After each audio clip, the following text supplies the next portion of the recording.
Hi there and welcome back to Having Fun with Chemical Formulas. I hope you were successful with Activity 6. If you were, then well done, because basically you've now become fairly proficient in producing ionic formulae. Okay, the last real step that we're going to look at with respect to ionic formula is during this tutorial we're going to look at complex ions. So the first question we need to ask ourselves is, what is a complex ion? Well, complex ions are basically ions which are made up of two or more elements. In most cases, they tend to be anions. Now, the key to using complex ions when we're making ionic formulae is to make sure we deal with them as a whole. They have their own individual charge, and that's the one that we really need to deal with. The complicated part comes when we have multiples of these complex ions. So what type of complex ions do we have? Well, on the left-hand side you can see a variety that we're going to use during this activity. We've got things like hydroxide ions, OH-, sulfate ions, SO4 2-, carbonate ions, CO3 2-, nitrate ions, NO3-, and ammonium ions, NH4+. This is one of the few cations that we have. So how do we use them? Well, the process is really simple. It's exactly what we've been doing in the last one. As long as you treat the complex ion as a whole, you should have no problems. So make sure you write down what your positive ions are. Make sure you write down your negative ions. See if their ions add up to 0. If they do, write down the atoms that you've got, and that's it. If they don't, then what you'll then have to do is add multiples of either your positive or negative ions. The key to using complex ions, and probably the most complicated part of it, is to realize if we've got more than one complex ion, all we do is put the whole complex ion in brackets and then write as a subscript the number of those ions that we require.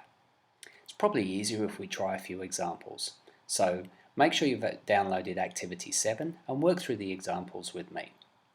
Okay, let's get started. Okay, example 1.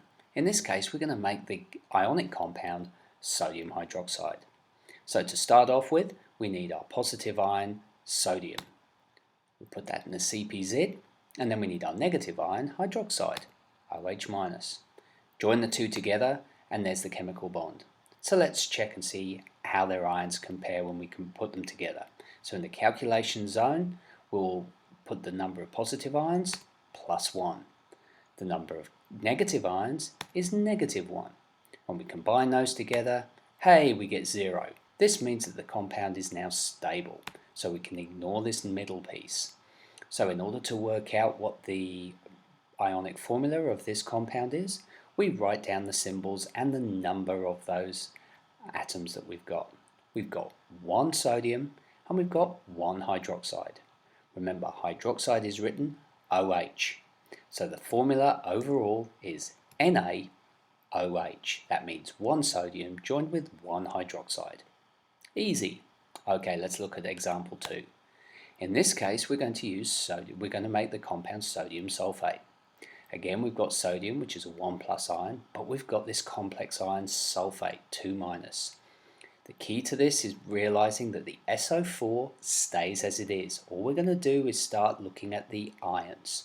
So let's put the positive over in the CpZ. There we go. Now let's put the sulfate over in the CpZ. Join them together with a chemical bond, and then let's whip over to the calculation zone and compare the ions. Well, we've got 1 positive from the sodium, but we've got 2 negatives from the sulfate. Note that the 2 negative is that superscript that you've got on the sulfate ion. When we combine those together, here we go, we get the -1.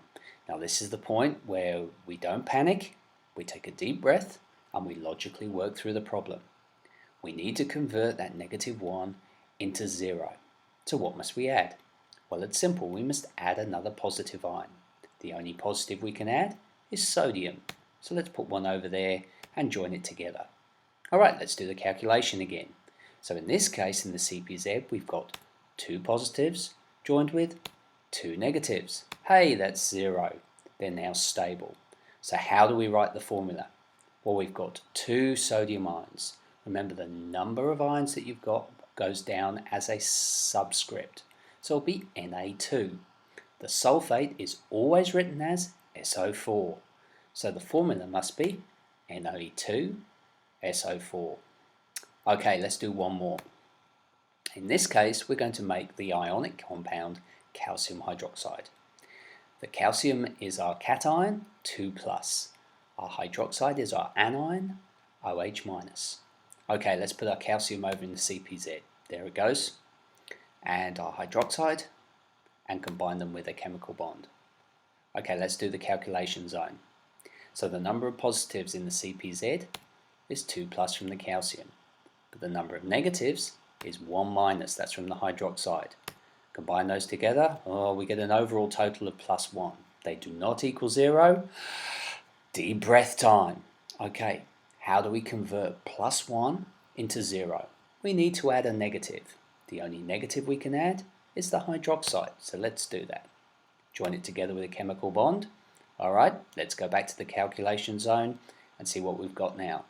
We've got 2 positives, that hasn't changed, but now we've got 2 hydroxides, each one having a negative charge. So they combine together to have an overall negative charge of 2-. +2 plus 2- gives us 0. It's now stable.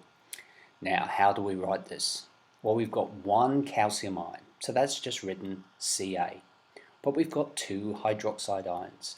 Now remember, hydroxide is always written OH. So because we've got more than 1 OH, we have to put the whole thing in brackets. So we have 1 calcium, then we have to write brackets with OH inside, and then the number of OHs that we have goes as a subscript.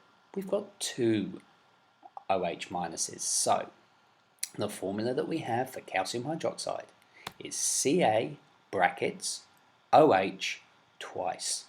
So that means we've got 2 OH ions joined to 1 calcium ion.